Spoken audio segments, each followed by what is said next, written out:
pra investir, pra plantar e colher, pra cuidar e gerar mais valor. HF Corretor, HF Corretor, HF Corretor. Sejam muito bem-vindos ao HF Corretor Podcast. Esse que vos fala é o Henrique Felipe e aqui você vai ver e ouvir sobre mercado imobiliário, teologia, música, literatura, um pouquinho do que está rolando em Anápolis, em Goiás, no Brasil e do mundo, porque eu fleto um pouquinho em cada uma dessas áreas. E hoje eu tenho a honra de trazer aqui o Dr. Sérgio Dário, que é pastor, pai de família, professor e eu posso considerar aqui um grande amigo, né? É uma pessoa que dispensa comentário, que é sabe aquela pessoa que é fora da curva, tanto na área acadêmica, na área familiar, na área pastoral. E pastor, muito obrigado por ter aceitado o convite, estar aqui abrilhantando esse podcast aqui. É uma alegria para mim, né, poder compartilhar um pouquinho da minha história, meu percurso de vida, e um pouco das minhas experiências, né, o que eu tenho aprendido com a vida, que é o que a vida nos ensina, e como Deus tem usado as circunstâncias, até mesmo adversas da vida, para nos ensinar e mostrar os seus propósitos soberanos dele na nossa vida, e a honra poder participar contigo e compartilhar com o pessoal um pouco dessa história. Pastor Sérgio, sua vida cristã, como foi sua conversão? O senhor já nasceu no lar cristão? Desde cedo já imaginava ser pastor um dia? Boa pergunta, né? Então, eu nasci no lar cristão, né? Devido a minha avó, minha mãe, né? Nos encaminhar para a igreja desde sempre, né? E ter o apoio dos tios ali, né? Nos incentivando a ir à igreja, né? EBD e assim por diante. Então, eu cresci nesse contexto, né? Do cristianismo, né? Sendo influenciado por esses princípios cristãos, né? Mesmo não tendo o exemplo do meu pai, né? Que não era cristão. Ah, e depois eu comecei a ter gosto, né, de admiração, né? Começou com admiração, ver o pastor pregar, né?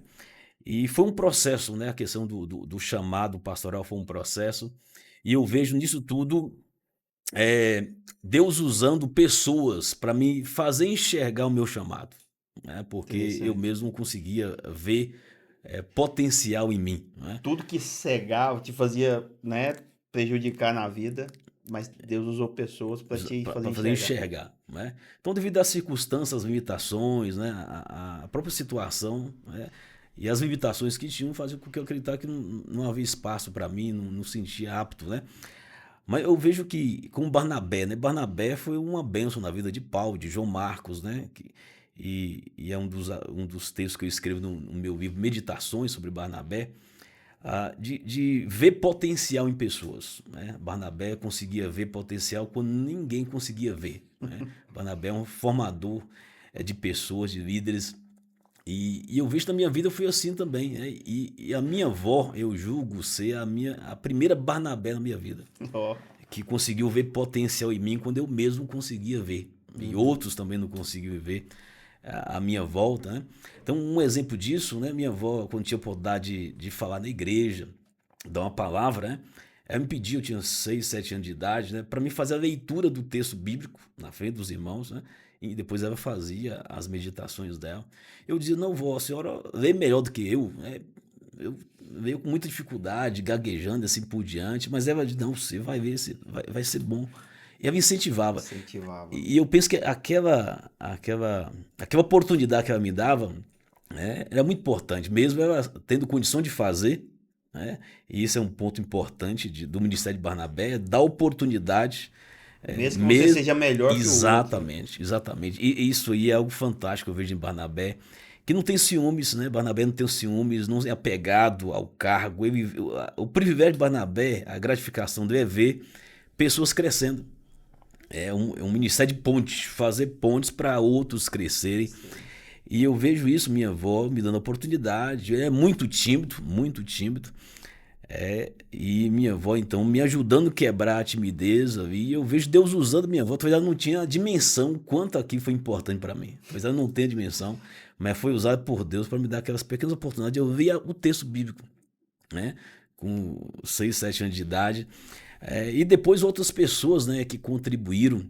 Eu lembro, por exemplo, na adolescência, os adolescentes se reuniram para decidir fazer um culto na segunda-feira nas casas das viúvas, né? Uhum. E um cantava, um pregava, e o pregador era eu. Você ia pregar, eu fazia meditações, na verdade, não eram pregações de 5 minutinhos. E uma dessas ocasiões, né, na casa de uma viúva, mãe de um dos presbíteros da igreja, me viu fazer essa breve meditação no texto bíblico, e ele no final diz: você vai pregar no meu lugar na igreja. Olha. Eu tinha 11 anos de idade, né? Aí eu vejo que esse presbítero também é um Barnabé da minha vida, né? Que viu potencial em mim quando eu não conseguia ver. E eu disse: mas um domingo à noite, né? Não, você vai pregar no meu lugar, eu estou escalado, mas você vai pregar no meu lugar. E assim eu preguei, né? Não preguei 10 minutos, Mas tinha pegou. planejado 30 minutos. Eu pensei que eu tinha pregado 1 hora. É o sofrimento grande. Então o início é assim mesmo, né? Mas o pastor também, o meu pastor foi um Barnabé, porque o fato de eu não conseguir pregar 30 minutos, né, ele não me jogou fora. Ele disse: você vai treinar nas congregações, né? Me deu por dar nas congregações. E assim eu fui levando, tendo gosto pela pregação, perdendo a timidez, né? E depois, aos 18 anos, eu fui enviado, né, para o seminário e começou o meu ministério pastoral, né? Então foi nessa ocasião, né? Depois, chegando no seminário, né, fui convidado a ficar na instituição, pastorear na cidade e servir como professor no Seminário Presbiteriano Renovado Brasil Central, onde eu estou desde 1999 servindo nessa instituição. Que benção. Pastor, tem 4 pontos dentro dessa resposta que eu quero comentar. Mesmo sem o exemplo do pai, né? Vamos tocar nesse assunto que muitas pessoas elas usam esse pretexto aí, Isso. essa desculpa, Uhum. né? Sem o exemplo do pai, sem o exemplo da mãe, Uhum. para não desenvolver nada na vida, para usar isso, porque isso é uma visão minha. O mal é mais fácil você fazer. Isso. É muito mais fácil você se entregar à sua circunstância e deixar Isso. levar e fazer as coisas que não prestam. Só que o pagamento é muito mais caro. O Muito custo é mais alto. caro. O custo é alto. É Prejuízo. mais fácil fazer, mas o custo é alto. Outra coisa, é um papel de um líder, né? O senhor falou dos Barnabés na sua vida. A sua avó mesmo te deixava ler, mesmo ela lendo melhor. O presbítero te deixava pregar, mesmo pregando melhor. Exatamente. O seu pastor te deixava pregar mesmo com tempo reduzido, mas te incentivava a treinar Exatamente. para perder o medo. Então, assim, eu acho que aqui a gente vê, graças a Deus, Deus te presenteou com líderes de verdade. Exatamente. Porque o líder de verdade não tem ciúme. Exatamente. Eu uso o exemplo também do meu pastor e sou o pastor Luiz Otávio. Ele fala que na igreja muitos são melhores que eu. Eu não posso impedir o ministério de alguém porque ele é melhor que eu. Ainda mais na presbiteriana, que os ministérios são, assim, vamos dizer assim, são transitórios. Não tem um pastor fixo, ele pode de tempo em tempo sair. Então, não ter ciúme de uma ovelha que, por exemplo, estaria se destacando mais é muito importante para um líder, né? A importância também do culto no lar, do culto familiar. E outra coisa que é muito importante também para o líder, vamos dizer assim, é ver o que as pessoas não veem, nem mesmo a própria pessoa. Nem o senhor conseguia ver o potencial que o senhor tinha, mas o dele não, ele tem. Eu consigo ver. Ele vai... Então, esse ministério de Barnabé, que eu sempre falo sobre isso, né? Que alguém me encanta muito, é um personagem que me encanta muito, Barnabé. É porque às vezes os Barnabés às vezes não tem muito destaque, né? Até tá fazendo um estudo sobre Barnabé, ele aparece cerca de 25, 27 vezes o nome de Barnabé no Novo Testamento, e Paulo aparece 126 vezes, no mínimo. Então, tem um destaque. Meu ver é o seguinte: nós não teríamos um Paulo em todo o seu potencial se Deus não tivesse usado Barnabé, né? Porque Paulo estava esquecido lá em Tarso. 10 anos, quase 12 anos esquecidos, é Barnabé que vai buscá-lo, né? Quando ele chega em Jerusalém após se converter, é Barnabé que acredita na conversão dele. Os apóstolos não, filho. A igreja de Jerusalém fica com medo de Saulo, ainda mais a história, pelo histórico, o histórico dele. Barnabé viu coisas que outros não conseguiam ver. E acreditou naquilo, acreditou, viu potencial, né? Então, o ministério de Barnabé, eu tenho uma pregação sobre isso, né? Barnabé não é um nome, Barnabé é um ministério. Porque o nome dele é José. né? E a igreja deu o nome para José de Barnabé devido ao ministério que ele desempenhava, Olha, que que interessante. significa filho da consolação, da exortação, né? De ver potencial, né? De acreditar nas pessoas, não ter ciúme. É um fazedor de pontes E não, para outros ir pastor, mais longe, né? o senhor falando, é tão interessante, eu vou fazer um link aqui, o senhor sempre fala dos links, né? É, Porque a gente pensa que Cristo é sob o nome de Jesus, mas não é. É, é como se diz, é a atribuição dele. isso, Ele era o ungido filho de Deus. exatamente. A O João função Batista, ministerial. Batista não é o sobrenome, é a Exato, atribuição, é o que batizava. exatamente. Então Barnabé era, não era sobrenome, era o É o ministério dele. ministério dele. Legal. Né? E outra coisa, não foi ele que se Denominou denominou, não Barnabé. foi ele que colocou e disse, eu sou, há um reconhecimento da comunidade. Isso é importante, né? Né? A liderança, ela não deve ser imposta, né, pastor? Ela deve ser reconhecida. Reconhecida. Porque no momento que eu me coloco ali como líder, eu não Ah, sou líder, eu sou um ditador. ah, Agora, a liderança ela tem que ser reconhecida pelas pessoas, exatamente. no caso de Barnabé. Exatamente. E Barnabé foi isso, né? Na vida de João Marcos, por exemplo. Paulo não acreditou em João Marcos. Barnabé acreditou. Acreditou. Né? Um jovem que decepcionou Paulo na primeira viagem. Barnabé não jogou o jovem fora porque decepcionou na primeira. Ele acreditou. Vou andar junto, vou ajudar, ele vai ser alguém no Não, ministério. e vamos esclarecer, porque as pessoas às vezes não têm noção de que João Marcos é o Marcos, né, do Isso. segundo Do livro Evangelho. do Evangelho, Do mas foi Evangelho. o primeiro a ser escrito, né? Primeiro foi escrito. E há relatos de que na casa de João Marcos era uma casa de oração, né? Casa de oração. Onde os Ah, cristãos ali daquele momento se reuniam para orar. reuniam para orar. O senhor vai esclarecer aqui para nós.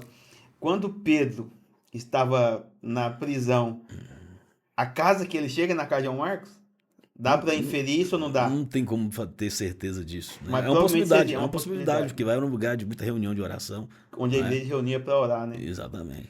Então veja o que potencial poderia ser perdido se Barnabé não tivesse abraçado João Marcos.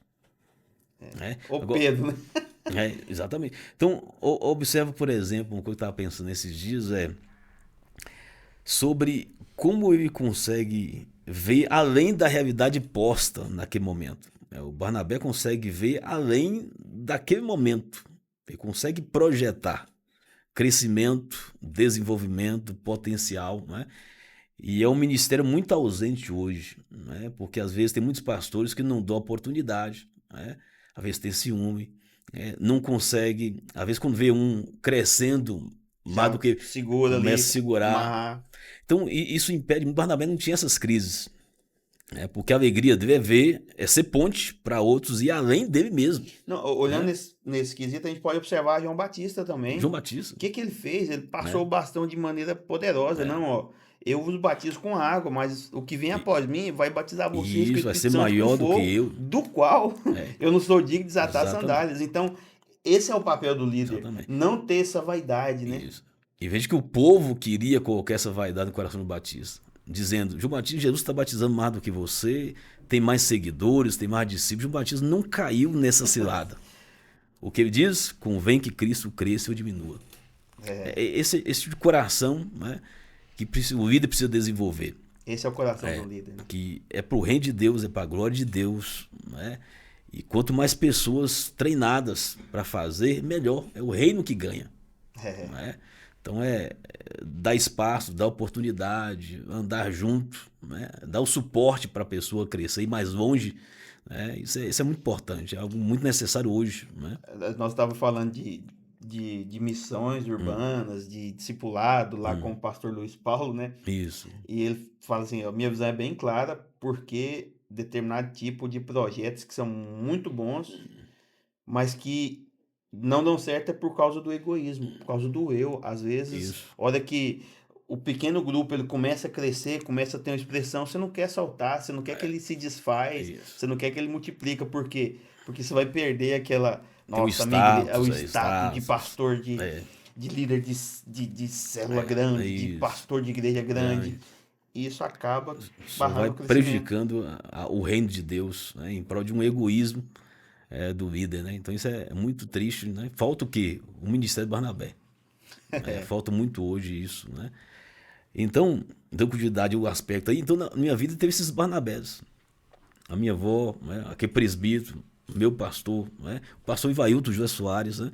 Que foi o diretor do seminário, né? Ele viu o potencial em mim quando eu não conseguia ver. Foi um Barnabé na minha vida, Agora, o né? pastor Ivaldo é um outro caso à parte, né? Rapaz do céu, ali sabe formar líder, hein? Exatamente. Ele consegue ver potencial, consegue Pai do enxergar, céu. não é?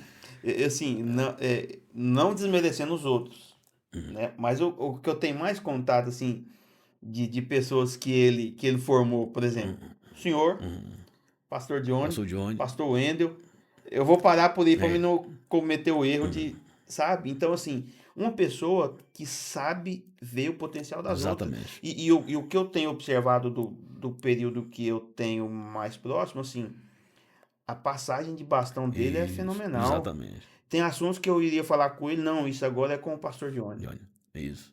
E, sabe, E tranquilo, tranquilo. O importante é a obra Se caminhar.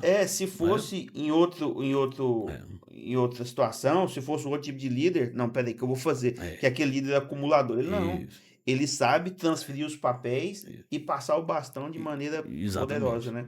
É pensar no reino de Deus, né? Mais do que o reino pessoal, né? Então isso é muito importante. Então eu sou muito grato a Deus, né, por esses Barnabés na minha vida, que Deus usou para formar quem eu sou no ministério ao longo da vida, né? E são pessoas providenciais que surgiram em momentos cruciais da minha vida para me fazer enxergar, né? E isso, pastor, para quem está nos vendo, ouvindo, cabe uma reflexão aqui. Às vezes as pessoas se queixam demais da situação da vida, mas Deus já levantou algum Barnabé para te ajudar e talvez você não está percebendo. Exatamente. Então fica atento, porque tem Barnabés vendo seu potencial. Às vezes, pastor, graças a Deus o senhor não correu isso. Ocorreu isso com o senhor. Mas tem pessoas que tá tão ferida, tá tão desacreditada pela própria circunstância, que quando chega um Barnabé e fala assim, não, você pode, você aí, a pessoa não acredita. Não acredita. Então, assim, acredita no Exatamente. potencial que você tem, nos Barnabés que Deus levanta na sua vida. Isso é muito importante. Muito importante, né? Né? Nossa, demais, pastor. Vamos lá que a conversa aqui rende. Pastor, como a literatura surgiu na vida do senhor? Era algo intrínseco desde a infância ou veio com o passar do tempo? Eu tive contato primeiro com a literatura no ensino fundamental e médio, né?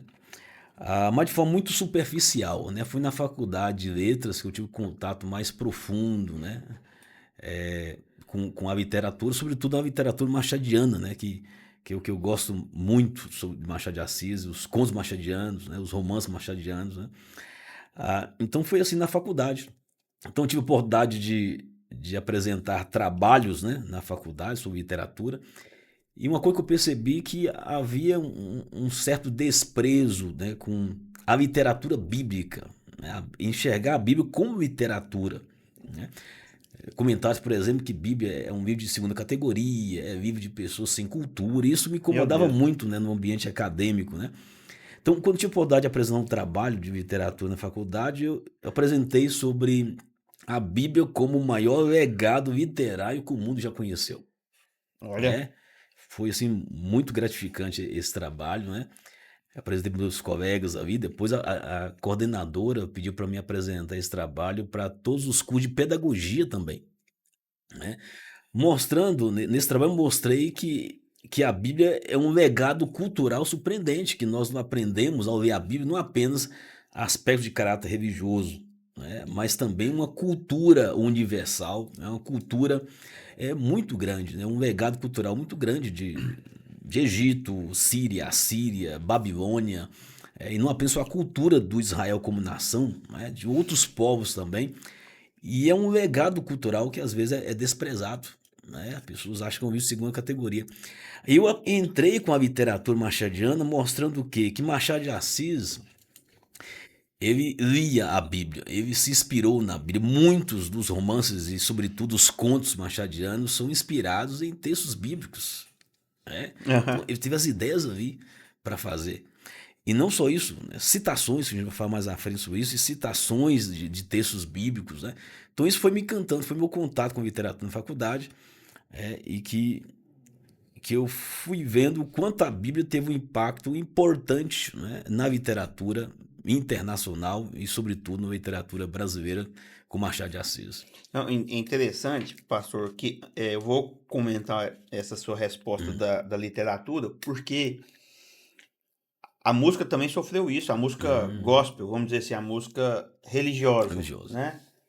Porque até poucos anos atrás ela não era considerada como arte. Ela tinha um cunho religioso muito grande. Há pouco tempo que determinaram que a música religiosa uma obra também artística. era uma obra artística. E a Bíblia, por exemplo, o manual de conduta, manual de conduta de boa moral, foi através dos mandamentos do Moisés, um autor exímio, né? Que se a gente for olhar, como vamos dizer, o currículo dele, então ele foi educado nas melhores faculdades. Exato. Então, assim, o teor vamos dizer assim, do Pentateuco ou a Torá, por aquele autor foi magnífico. Né? E nós temos ali Davi, nós temos Salomão, Isso. nós temos, né, Paulo mesmo. Nosso Deus, então se a gente for de primeira categoria, de primeira categoria que as pessoas às vezes desprezam por ter um cunho religioso. Isso. As pessoas esquecem que Bíblia é uma coleção de pequenos livros, isso. né? Aí quando fala Bíblia já coloca, não, é livro religioso, vou tampar minha mente. Aí, não. E uma diversidade de gêneros fantásticos, né? Então, cada narrativa, né, são encantadoras, né?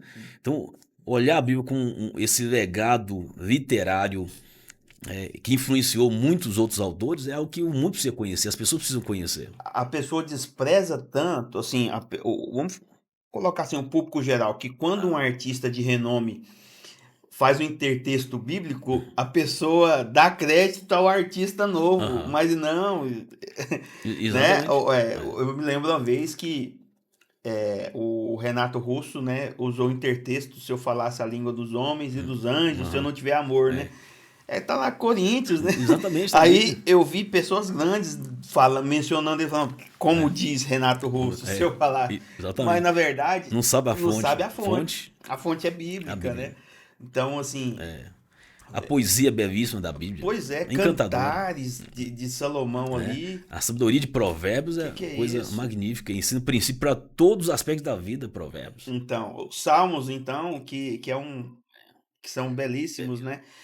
E às vezes as pessoas descartam por certa, vamos dizer assim, ignorância, por ter a mente mais fechada, só por conter conteúdo religioso, fala sobre Deus ali, não analisa a de uma riqueza maneira literária que esse livro tem, né? E o impacto que ele tem no mundo, né? Exatamente. Um livro que transforma, né? Um livro que transforma. Quanto de nós aí lê Napoleão Hill, sendo que a Bíblia tem um poder de transformação muito grande, se a gente aplicar da maneira correta, né?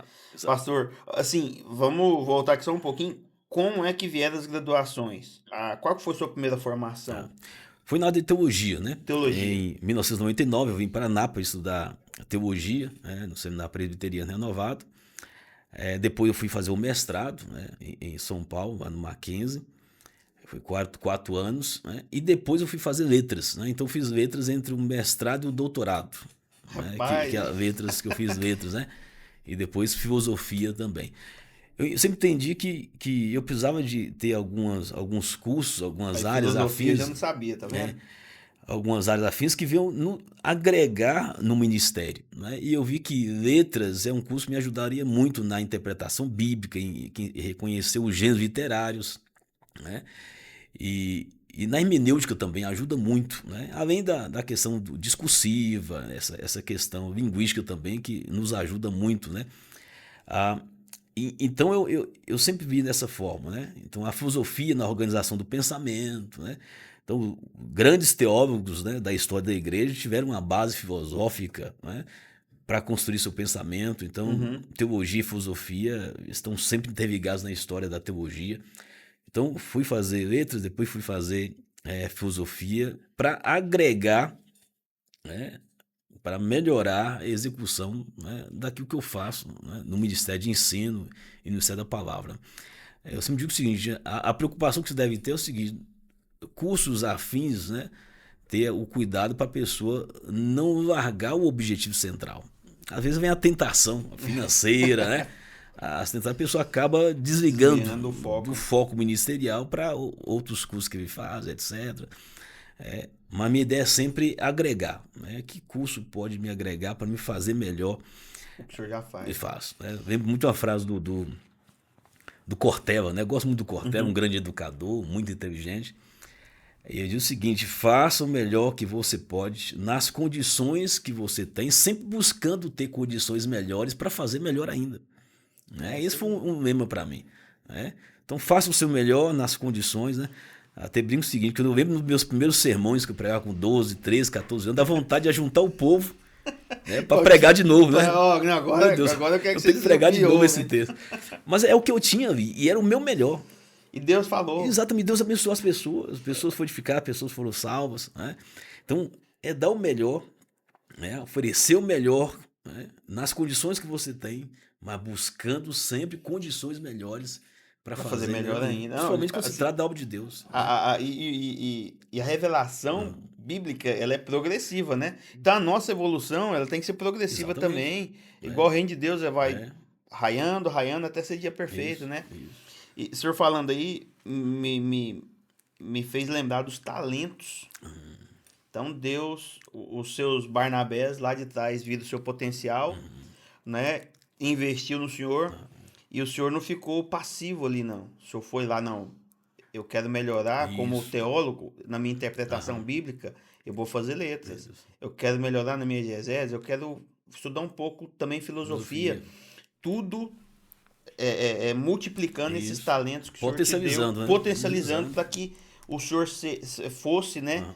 Alcançasse ali um grau de conhecimento maior, não por vaidade, que é o que a gente observa muito no senhor, mas para que o reino de Deus cresça. Exatamente. Né? Para melhorar seu conteúdo teológico, melhorar suas aulas, melhorar seus sermões. Não para se vangloriar, que eu persigo, não para sua glória, né? Mas eu vejo muito nisso. E o senhor busca tudo isso para melhorar o conteúdo. Né? Para melhorar o sermão, para não falar besteira na frente da igreja. Comunicar melhor. Porque a interpretação é muito importante. Muito. As pessoas... o senhor fez letras, fez filosofia, né? Para te ajudar na interpretação. Só que é o seguinte... Não adianta nada o senhor desviar para a letra e para a filosofia e esquecer a forma correta de interpretação bíblica que está ali. Que é o foco principal. É o foco principal, né? Exatamente. Isso é muito importante. Muito bom. Pastor, vamos lá, né? O senhor tem 3 obras, eu pequei aqui, ó, não ter trazido elas para o pessoal ver a capa, mas lá. Agora nós vamos falar especificamente de cada uma delas. De todas as suas obras, qual delas o senhor acha mais importante, ou qual delas tem uma admiração maior, ou qual delas te fala de uma forma diferente? Eu como escritor também, compositor, cada música, cada texto parece que é um filho que a gente tem, né? Exatamente. E filho a gente não tem preferência. Exatamente. Mas o amor, como é que é? Me explica aí pra nós. Cada um, né, ele foi escrito, né, em momentos cruciais e tem uma importância significativa, né? De acordo com o objetivo de cada um. Né? Mas o primeiro me chamou muita atenção, né? O primeiro livro sobre a responsabilidade do pregador, né? E o papel do Espírito Santo da pregação. Foi o primeiro livro que eu escrevi. Porque eu gosto de pregação, né? Pregação é um ministério que eu comecei aos 11 anos de idade, né? Meu ministério de pregação. E estou aprendendo a pregar até hoje, estou melhorando. Mas aí nesses mais de 30 anos de ministério de pregação, né? Então eu gosto sempre, e esse livro, a ideia é mostrar que a dependência do Espírito Santo está em todo o processo. Né? Na vida do pregador, na preparação do sermão, tem que ter dependência do Espírito Santo. Né? Um dos pontos que eu falo é o seguinte: não depende apenas da sua capacidade exegética, né? Dependa do Espírito Santo para usar essa capacidade exegética que você tem. Então eu preciso do Espírito Santo também na preparação do sermão, na comunicação do sermão, preciso pregar com poder e autoridade do Espírito Santo, né? E também nos ouvintes. Porque se o Espírito Santo não agir nos ouvintes, não levar a palavra ao coração, né? Não vai ser vai- um sino que ressoa, Isso, né? exatamente, não vai atingir o objetivo. Então, esse livro é mostrando como o Espírito Santo está presente em todo o processo, e não apenas no final. Não é? É na vida do pregador, é na comunicação, é no preparo intelectual, né? E também como o Espírito Santo age no coração do ouvinte para receber Aquela palavra. aquela Né? palavra. Pastor, isso é muito interessante, porque durante muito tempo a gente escutava muito isso nas igrejas com vínculo Ah, pentecostal. Diz que a letra mata. isso. E isso, como nós falamos aqui num podcast, antigamente a igreja atribuía as doenças mentais como possessão maligna, Isso. que é equivocado, Equivocado. não é? E justamente esse livro eu acho que veio um pouco para desmistificar isso. Exato. O senhor tem que ter responsabilidade do pregador, buscar conhecimento, Isso. aprimorar na letra, vamos dizer assim, mas também tem o papel do Espírito Santo, que sem ele a Exatamente. mensagem não é entendida, Ah. a obra não é feita, porque não é por força nem por violência, mas pelo Espírito. Então, esse livro eu acho assim que veio desmistificar isso, né? Isso. Exatamente. Esse é o objetivo, mostrar que as duas coisas precisam andar juntas. Né? Às vezes tem a tendência de alguns, o outro extremo, e achar que não depende do Espírito Santo, que a capacidade exegética é suficiente, e é um erro. Né? E o outro erro é achar que eu não preciso estudar o texto, né? Que chega na hora lá, o Espírito vai falar, só abrir a boca. São Tem um os ditado extremos, também, né? não, abre a boca que o Espírito Santo que, fala. o que vim.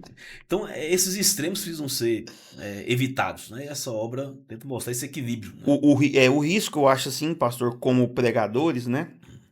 Claro que eu falo pregadores, mas o grau de equivalência aqui é muito menor, né?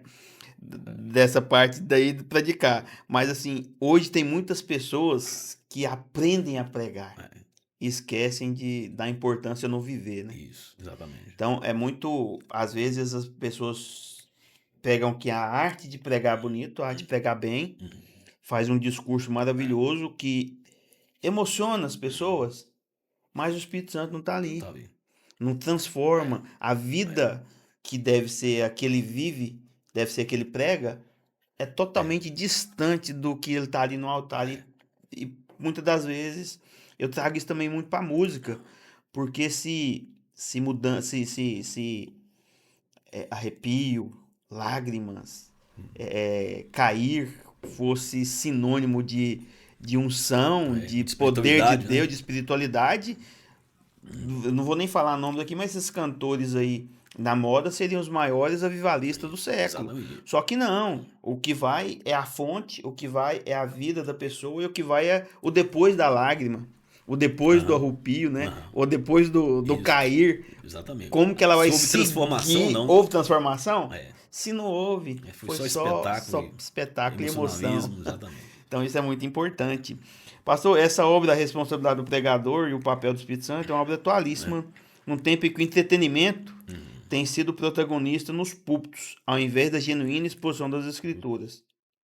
Entender a responsabilidade do pregador e o papel do Espírito Santo é mais que necessário, eu acho vital.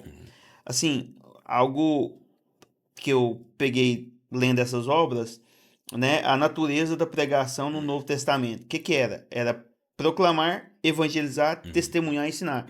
Isso é o que o senhor aponta lá nesse livro. E eu quero fazer um adendo aqui, que assim, o que passa disso já é do maligno, né? Isso, exatamente. Então comenta aí para nós, pastor. Então veja, a pregação, ela tem que ter base, né? Base bíblica sólida, né? Porque a pregação é ensino, né? A pregação expositiva também é uma forma de você ensinar, enquanto prega, você ensina para o membro como interpretar a Bíblia. Né? Então, da forma como você está pregando, você pode estar ensinando o ouvinte a interpretar de forma errada as Escrituras. Né? Então, o sermão expositivo, que é uma ênfase desse livro também, é mostrar que o contexto é importante, mostrar o contexto, como o contexto lança luz para o texto, né? Ficar no texto, não viajar a Bíblia toda, porque o povo fica confuso, né? Aquelas pregações que começam em Gênesis, terminam em Apocalipse, né? Então, o povo não vai para casa, porque pregação também é ensino. A pessoa precisa aprender. A pregação é a forma de você dar um ensino ali para o irmão, assim, é assim que você interpreta a sua Bíblia em casa. É assim que você deve ver as escrituras, né? Meditar naquele texto e apreender os princípios, né, daquele texto para a vida, né? Não, isso é tão interessante que, como ministro de louvor, pregador também, assim, a gente sai muito para cantar. E um dia fui convidado para cantar numa festa de uma igreja. Sim. Aí eu ia cantar, eh, os Galileus, que é uma dupla aqui, de Anápolis, ia cantar, Ah, e convidaram um pastor de fora também para pregar. Ninguém era da igreja do irmão. Aí eu fui, ministrei, cantei, os Galileus ministraram, cantaram, e o pastor começou a pregar, leu um texto. O pastor ele não falou nada do texto aí, ó. e terminou a pregação, igual o senhor falou, ele começou em Gênesis, foi lá para Apocalipse, e aí no final do culto a gente estava conversando, eu e os outros eu e os galileus, ele fala, Henrique, você pregou mais que o irmão, Aí, ó.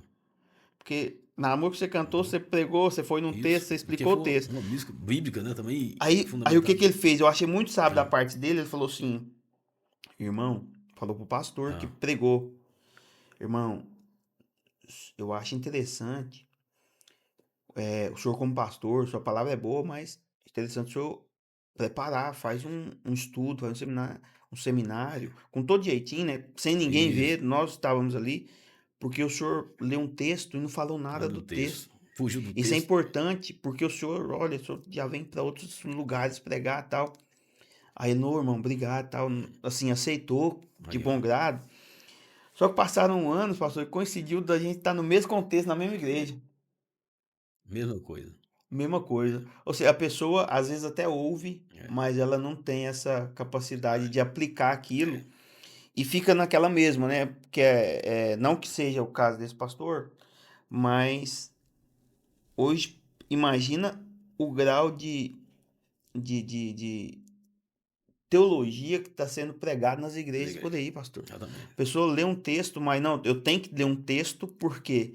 Porque eu vou pregar. É, Mas você lê um texto com outra mensagem, né? Falando da pregar além de falar com base bíblica, é principalmente, né?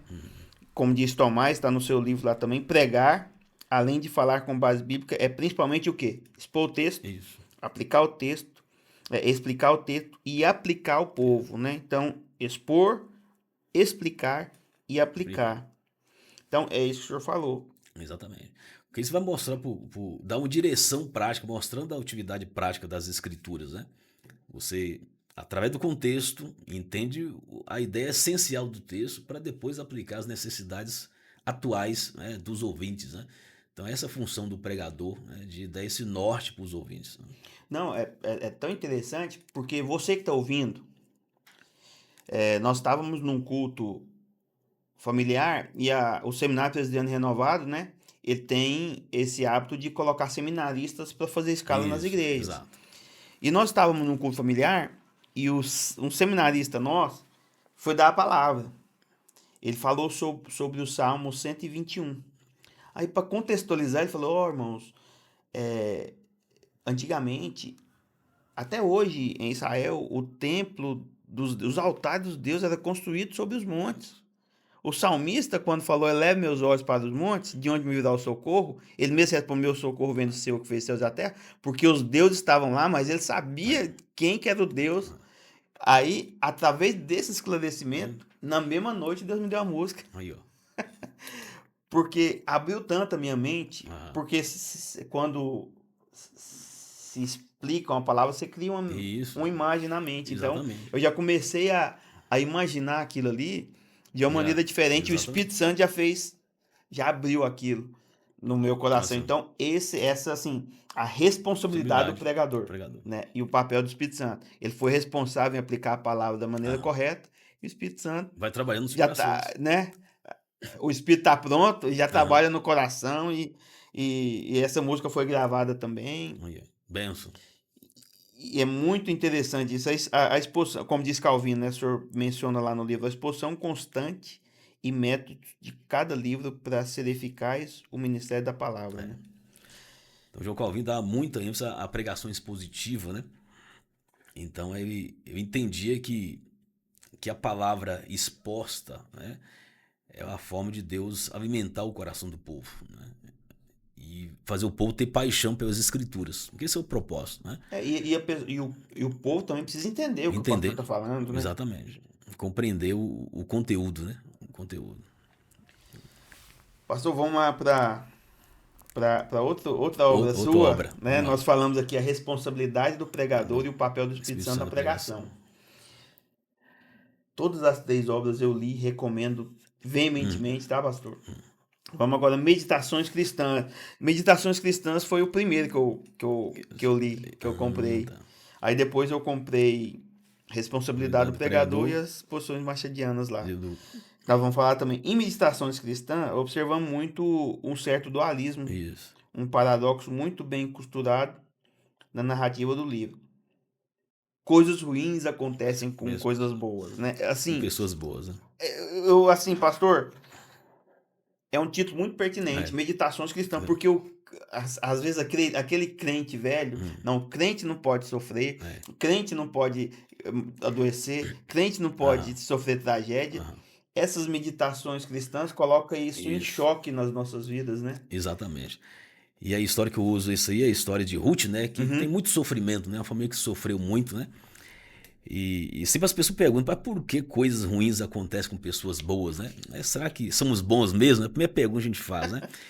O Splu, né, respondendo essa pergunta, ele diz o seguinte, né? Isso aconteceu só uma vez com Cristo. Cristo é a única pessoa boa que sofreu sem merecer. Sem merecer, sofreu a nossa culpa, o nosso pecado e assim por diante, porque bom mesmo é só Deus, né? O sofrimento, né, no livro de Ruth, né, que é uma das meditações, Deus nos ensina como Deus usa até mesmo o sofrimento para os seus propósitos soberanos. E o fim da história nos faz entender como Deus vai costurando e usando as circunstâncias para moldar cada personagem ali que sofre, né? Tendo um fim proveitoso e sempre focado para o Messias, né? A linhagem do Messias, que foi uma honra muito grande para aquela família. Então Deus abençoou aquela família para ser, através dela, o Messias viria através da família de Noemi, de Ruth, né? Ruth, uma moabita, uma estrangeira, né? Então outro paradoxo, por exemplo, aí sobre encontro com a morte em busca da sobrevivência, né? Então é um paradoxo muito interessante aí, né? Ele sai de Belém para fugir da morte, da fome, né? E encontra lá fome e a morte. E a morte, né? Então esses paradoxos aí são encantadores, como Deus vai trabalhando, né? E ver que a fé de Ruth se tornou mais firme do que Noemi, né? Para enfrentar aquela situação, né? E como Deus usa Noemi, Ruth, para ser bênção na vida de Noemi. Então isso é interessante, né? Esses paradoxos aí. Não, é interessante que se a gente observar, né, o quanto Noemi orienta Ruth e Ruth, por sua vez, atende todas as orientações, porque se ela não seguisse as orientações, não dava sequência no plano de Deus, né? Precisa também, Deus pode levantar, vamos colocar ela como uma Barnabé na vida de Ruth, mas se a Ruth não ouvisse, se o Senhor lá atrás não ouvisse, o plano de Deus poderia ser diferente, né? Então, a gente vê, por exemplo, a fé de Ruth, né? Possivelmente Noemi compartilhou a fé cristã, a fé israelita, digamos assim, para Ruth. Ruth acreditou, né? Quando ela diz o seu Deus vai ser o meu Deus, né? Porque ela acreditou no Deus que Noemi servia, né? Mas Noemi precisou de Ruth nos momentos de fraqueza da fé, quando ela diz o seguinte, não me chame mais de Noemi, que significa minha doçura, né? Mas me chame de Mara. Ela estava em crise profunda, né? E Ruth foi um bálsamo para a vida de Noemi naquele momento de crise, né? Para ela conseguir ter esperança, né? Então, às vezes as pessoas no meio de crise, né? Quando está tão focado na crise, ela não consegue ver manifestações da graça de Deus ao seu redor. Isso aconteceu com Noemi. Noemi, tão afundada na crise, ela não conseguia ver até então, até os primeiros capítulos, que Ruth é uma manifestação graciosa de Deus para a vida dela. Ela só vai entender depois, né, quando o neto vai nascer, né?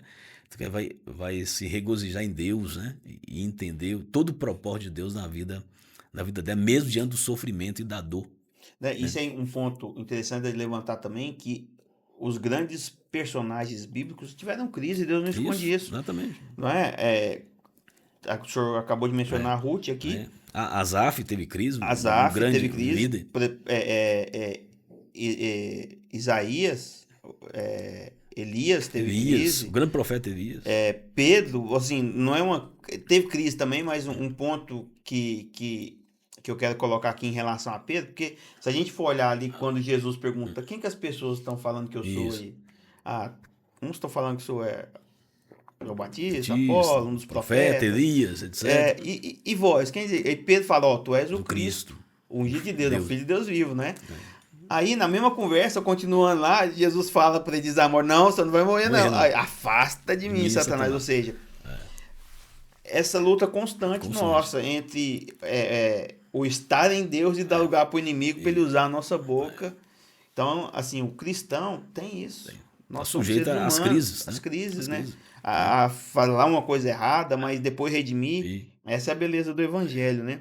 Pastor, me chamou a atenção também nesse livro, o cristianismo não é um mero sistema de doutrina. Cristianismo é vida de Cristo em nós.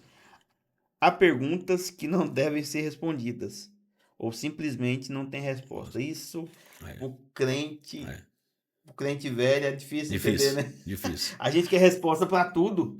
Exatamente. E o livro de Jó é um exemplo disso, né? Deus decide provar Jó, não diz para Jó por quê. Jó, em todo livro, quer saber a razão. Porque para Jó, saber por que está sofrendo é como se fosse diminuir a própria dor.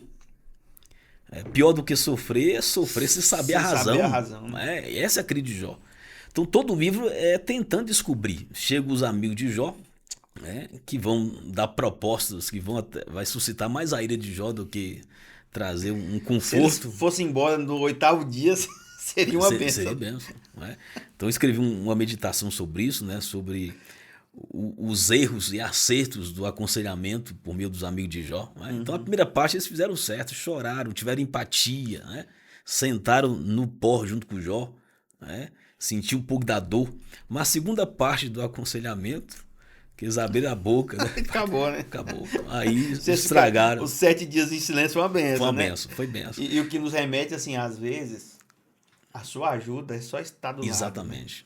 Às vezes no momento de luto, às vezes você não sabe o que dizer. Não chora, não. Como é que você vai falar para a pessoa não chorar? Então fica calado, esteja a presença. Isso, a presença conforta. Pronto. Exatamente. Aí porque a gente aprende muito. Ali naqueles primeiros 7 dias nos ensina muito. Você não julgar, você calar, você chorar junto ali. A empatia, né? Se colocar no lugar do outro e ficar ali com ele. Eu tô aqui. Você não tá sem sozinho. Palavras, né? Tô aqui. Outra coisa sobre isso também que o senhor comenta nesse livro servir requer humildade, mas não é humilhante. Hoje as pessoas... Pastor, isso aqui foi... que as pessoas hoje acham que servir é humilhante. Jesus lá, no lavando os pés dos discípulos, quis esfregar na cara deles. Servir não é humilhante. Exatamente. Eu quero que você seja humilde. Eu gosto muito disso aí, né? Eu aprendi muito com esse aspecto de servir, porque na cultura greco-romana, o servo era invisível, o servo não era ninguém, era desprezível, é uma mercadoria, diante dos seus senhores, E Jesus mostra que o serviço de um servo é nobre. O que eu quero mostrar nesse tópico do livro é isso, é a nobreza de servir. E Jesus é chamado o servo sofredor. Então o Evangelho de Marcos apresenta Jesus como servo. Então, quando os discípulos estão discutindo quem é o maior no reino de Deus, Jesus repreende os discípulos e de forma paradoxal, Jesus vai desconstruir o significado de maior e menor, primeiro e último. Quem quiser ser o maior, seja o menor. Quem quiser ser senhor, tem que ser servo de todos. Para mostrando que a mentalidade cristã, a cosmovisão cristã acerca do ato de servir é diferente do mundo. E os discípulos estavam incorporando na sua mente, na sua visão, uma forma de pensar mundana, de desprezo do ato de servir. E Jesus então corrige os discípulos ali, chama para conversar e mostra que servir é algo nobre, servir requer humildade, mas nunca é humilhante. E que temos apenas o Senhor, que é Cristo, né? E todos nós somos servos, né?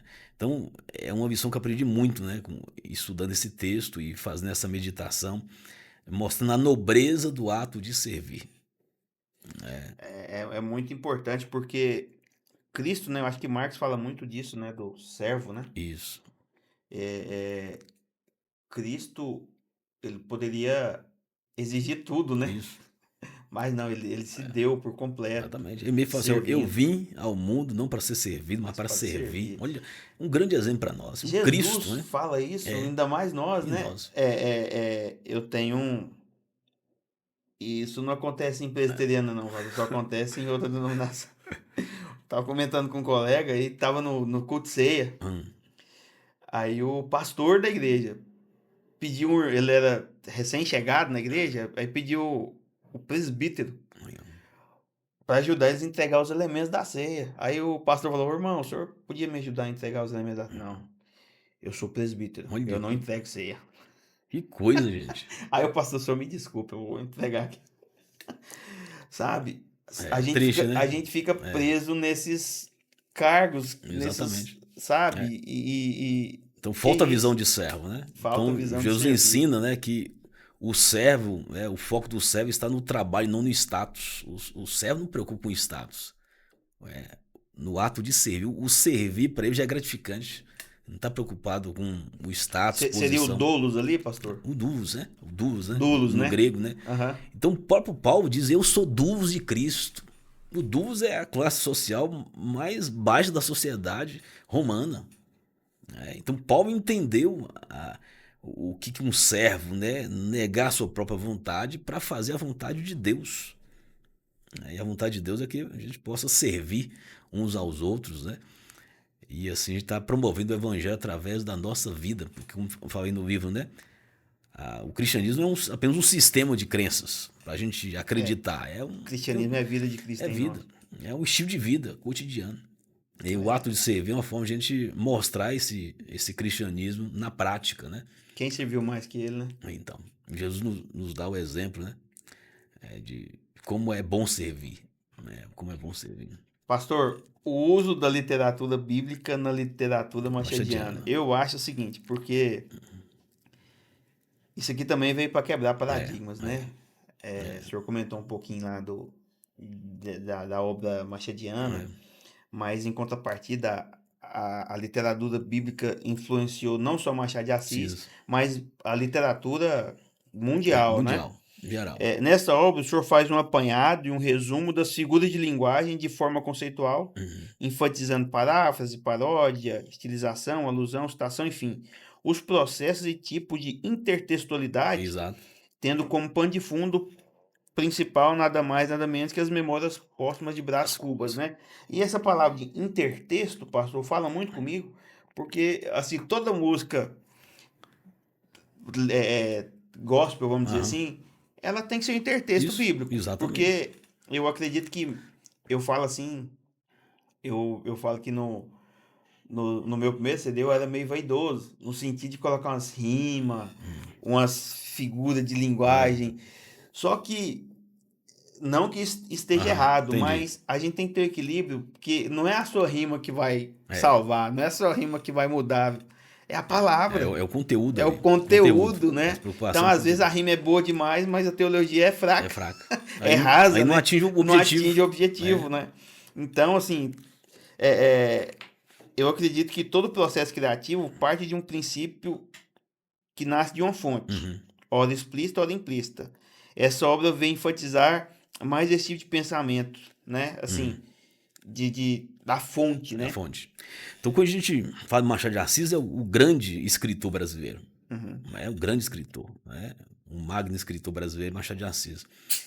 Ele foi influenciado muito pelos escritos bíblicos. Muito. Então, na composição dos contos, tem um conto que eu trabalho no livro sobre a igreja, né? Igreja do Diabo, faz reflexões fortes ali. Em Memórias Póstumas de Brás Cubas, né? Então ele usa a personagem Brás Cubas, né? De uma forma que para confrontar a sociedade do século XIX. Então cada personagem de Machado de Assis é como se fosse um espelho para cada leitor, né? Olhar e ver a si mesmo, É aquela, né? aquela máxima de um Ah, livro, né? Eu não li o livro me leu, né? é, exatamente, Quando né? você lê o livro e se enxerga nele, né? Exatamente. Então, Machado de Assis vai criando os personagens, né? E cada personagem representa um grupo da sociedade. Então ele critica muito a hipocrisia religiosa e usa esses intertextos bíblicos para colocar textos bíblicos da palavra das personagens, onde a vida deles contradiz o quê? O próprio texto que é citado na boca deles. Então isso eu acho riquíssimo mostrar essa crítica que Machado de Assis faz à hipocrisia religiosa, onde a pessoa tem textos bíblicos dos lábios, mas a vida contradiz a verdade daqueles textos, né? Então ele faz alusões aos textos bíblicos, né? Faz paródias, né? E tudo de forma criativa, né? Para confrontar a sociedade, né? Sobretudo então ele tem uma intencionalidade discursiva muito interessante, que vale a pena a gente observar isso, né? E na faculdade, lendo Machado de Assis com maior profundidade, fui percebendo as muitas citações bíblicas Aham. dentro da obra, né, de Memórias Póstumas de Brás Cubas. Aí eu tive a ideia de fazer meu trabalho de TCC sobre isso. O uso da literatura bíblica Na literatura machadiana. machadiana. Né, falar sobre É ele interessante. e dar esse foco como esses textos citados, né, têm um impacto na intenção de criticar a hipocrisia religiosa da sociedade do século XIX. Vamos fazer um inverso aqui agora, né? A gente estava falando das pessoas olharem a Bíblia como um livro religioso, Isso. mas vamos olhar as obras machadianas como algo religioso Religioso também, também. porque está Exatamente. criticando a A hipocrisia, que é hipocrisia algo que a Bíblia critica, critica também. né? Vocês são os fariseus lá, é muito Isso, criticado, exatamente. aquela figueira que Jesus mandou secar Tá? lá porque ela parecia ser uma coisa que não Não era. era. Então, assim, aí Machado de Assis, através da literatura É. Uhum. convencional, não tinha nenhum vínculo religioso, mas usa aquilo Isso. ali, faz o intertextos Isso. ali para criticar a sociedade, porque Exatamente. ele foi muito inteligente, que talvez, não sei se ele era cristão ou não, provavelmente era, mas o que acontece? Se ele pegasse a própria Bíblia nua e crua para os seus leitores, eles não leriam, Exatamente. mas inserir Isso. aqui É. na sua literatura, né? E, embora ele não foi um cristão nos tempos que nós entendemos, Aham. ele lia a Bíblia, ele sabia e usou a Bíblia como fundamento literário. E ele percebeu que alguma coisa estava errada. Ele percebeu isso. Porque aqui tá Uma assim, o pessoal faz contradição. diferente, né? Exatamente, a contradição e a hipocrisia é uma coisa que incomodava Machado de Assis em todos os aspectos. A gente percebe isso, como ele usa as personagens para mostrar essa contradição, né, essa vida de aparência. Né? Não, ele faz o contraste, né, de Moisés Isso. com a sua história, Aham. vivo no último capítulo É. de Deuteronômio. E Brás Cubas morre e conta a sua história Sua no história. primeiro capítulo. Exatamente. Então tem esse. Então, o ponto que nós fomos é, ele tirou essa ideia daí. Lendo Deuteronômio, ele tirou a ideia. Então ninguém constrói nada do nada, até mesmo Machado de Assis é um escritor inovador, e essa Aham. obra é inovadora em termos de literatura. No entanto, ele dependeu da Bíblia para Tem um ter insight. exatamente O pastor, É. vamos voltar num ponto aqui que nós falamos aqui mais sobre a fonte. isso. Pastor, a fonte é importante Importante, demais. importante. Olha a riqueza da obra machadiana. Olha a Ah, fonte que ele tinha. a Bíblia. As Então, ideias assim, que ele tinha da Bíblia. não é? Então, você quer ter inspiração, né, para fazer algo grandioso? É. Olha a Bíblia, A rapaz. Bíblia, a Os Bíblia, insights exatamente. virão de maneira É. poderosa. Exatamente. Ontem eu tava no carro com a minha filha, aí do nada veio um insight. Aí, ó. Aí eu parei o carro, peguei o celular, anotei E no anotou. bloco de notas, né? Tem que anotar rápido, não perde. Aí, É. o que é isso, papai? Não, quando vem esses insights assim, tem meu que filho, o anotar. papai tem que parar, tem que É. anotar. Mas pra quê? Porque agora pode não fazer sentido, mas eu sei que Deus vai querer usar isso aqui lá na frente. Vai na frente. Aí deu exemplo, sábado eu tava Ah. com a música na cabeça e o senhor tá falando muito comigo em relação a isso. Estamos estudando Apocalipse Uhum. e na letra fala de bater a porta. Uhum. Aí eu dei o exemplo pra ela. Sábado de manhã, minha filha, Deus estava me colocando essa canção, Apocalipse, na Uhum. mente. Aí, ó. Sábado à noite eu recebi uma proposta para pregar. Aí, ó. Aí eu sabia que eu ia usar, mas não sabia que ia ser tão rápido. Aí, ó. Então, todas as vezes que vem esses É, insights, Deus vai usar de exatamente. alguma forma, né? Exatamente. Então, a fonte, qual que é a melhor fonte? A Bíblia. A A Bíblia é Bíblia, não fonte. tem jeito, né? Exatamente. Então, Outro contraste que Machado de Assis usa, a mula, né? O asno de Balaão isso. e o hipopótamo de Brás Cubas, né? Exatamente. Inspiração da Bíblia. Então ele faz isso, né? Ele vai tirando as ideias, né, a partir da leitura bíblica. E olha que é textos, né, que às vezes não é conhecido pelos crentes. Esse estudo que eu fiz nessa obra, né, tem citações lá que estão escondidas em Ezequiel, que é livro que não é muito conhecido, não é muito estudado. E Machado de Assis já... Achou aquele texto e situa lá. Então é coisa muito curiosa que ele via, isso mostra que ele via, não era um conhecimento superficial, ele Não. via, ele estava preocupado com os detalhes. Não Né? e eu mencionei um artista, vamos dizer, secular, assim, que usa intertexto bíblico, mas vários artistas usam e as pessoas, assim, por falta de É, conhecimento, perecem, não sabem que é de lá. é, Dentro das igrejas mesmo, vamos isso. fazer uma crítica aqui, né? É, Tem músicas do Diante do Trono que a pessoa pensa, meu Deus, de onde Ana Paula tirou tirou isso. isso? Da Tava Bíblia, da irmão. Bíblia. Ela tem uma fonte muito boa, é a Bíblia. Exatamente. Isso mostra o quê? Voltar para a palavra. Precisamos ler mais a Bíblia, né? É, Precisa ler a precisamos Bíblia. ler. Teve É. não me lembro a época, mas teve um congresso muito grande de líderes, de ministros de louvor, acho que nos Estados Unidos, e eles entenderam que os compositores, os levitas, tinham que voltar-se para a Bíblia. Aí, ó. Né? Então, assim, hoje se você observar a música norte-americana, tem muita Bíblia mesmo ali, e nós não estamos tendo essa capacidade, porque que nós estamos fazendo versão, Versão. traduzindo aquelas músicas, alguns grupos de louvor já, como o Hillsong, por exemplo, eles já traduzem no mínimo Aí, ó. 5 idiomas, todas as letras deles, Isso. para que não haja divergência Isso. Aham. de tradução, sabe? É. E nós pecamos, porque não conhecemos, É. só recebemos as coisas que É. vêm de fora. Então, o conhecimento bíblico é muito É muito bom. A interessante. fonte principal nossa. Vamos lá, pastor, com uma biografia considerável, mais uma vez aqui eu recomendo, diga de passagem, né? Tem alguma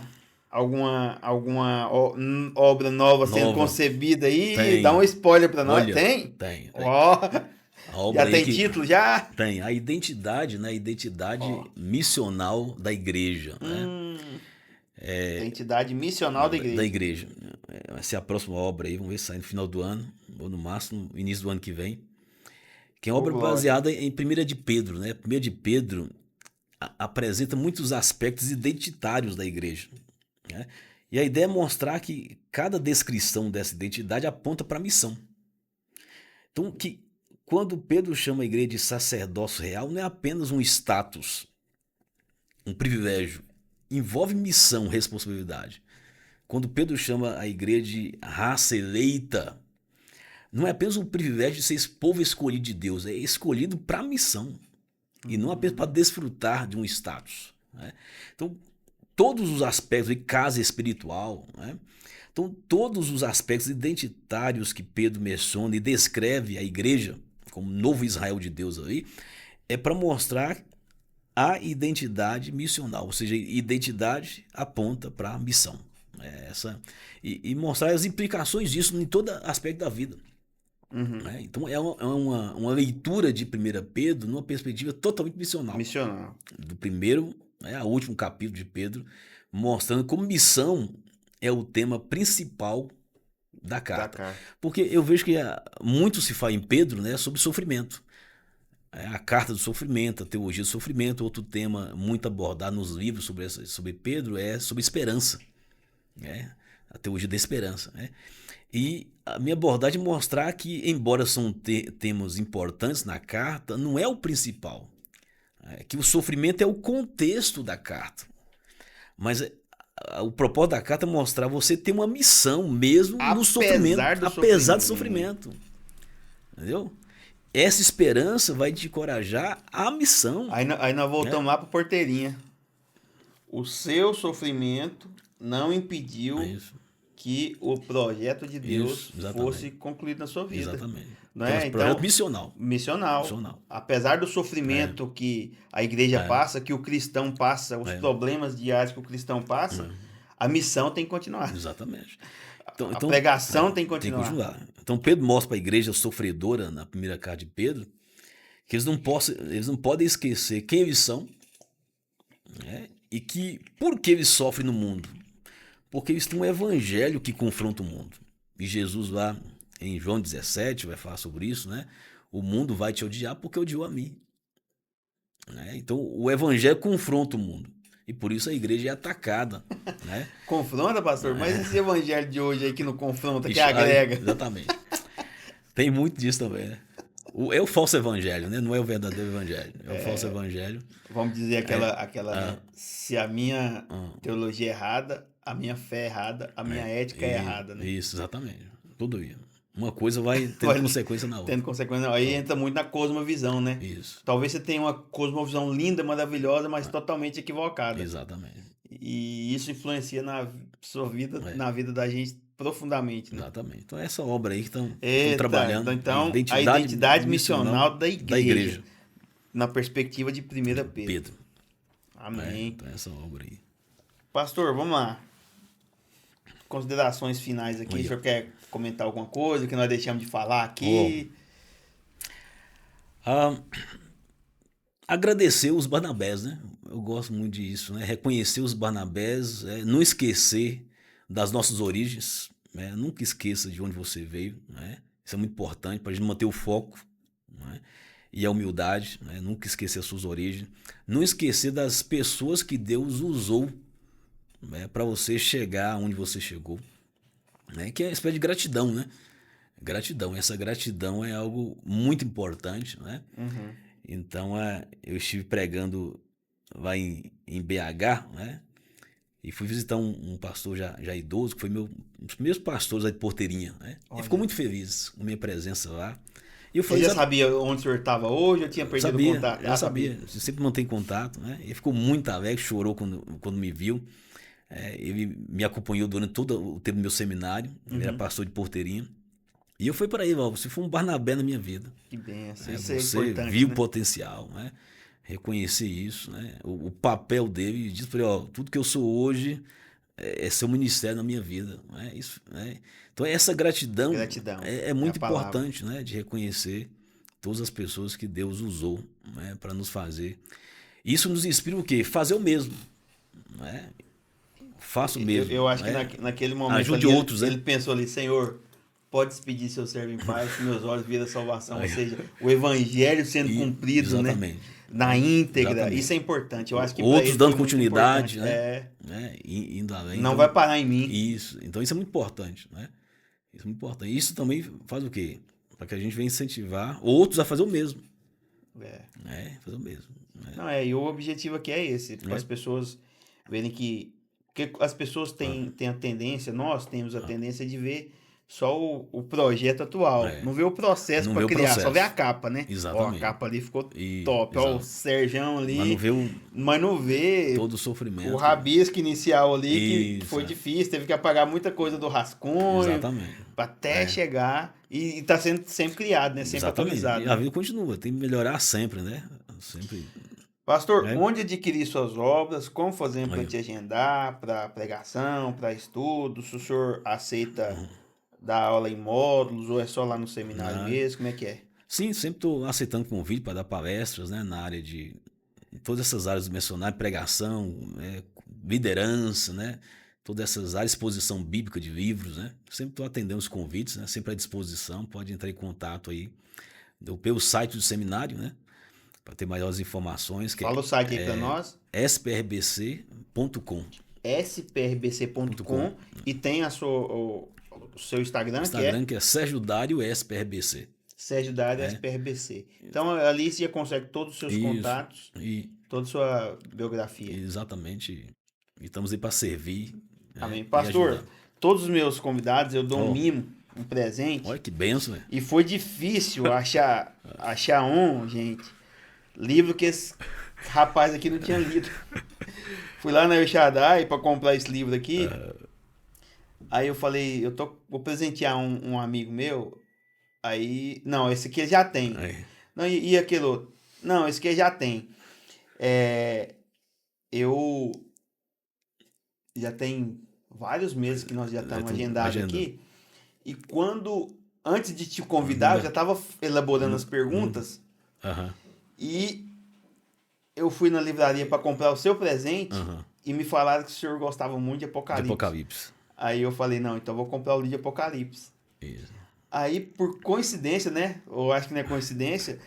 2 semanas depois, o senhor começou a dar aula de Apocalipse para nós. Eu não sabia seminário. A sequência aí, mas o livro o senhor já tinha, eu fui lá e substituí pelo que o senhor não tinha, que é As Bênçãos do Apocalipse. Se quiser adquirir lá na El Shaddai.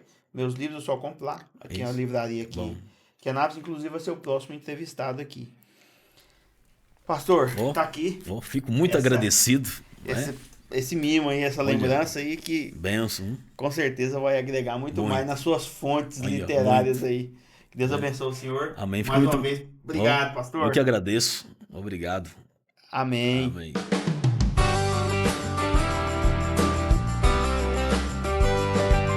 Comprar, vender é lugar, administrar, investir, pra plantar e colher, pra cuidar e gerar mais valor. HF Corretor, HF Corretor, HF Corretor.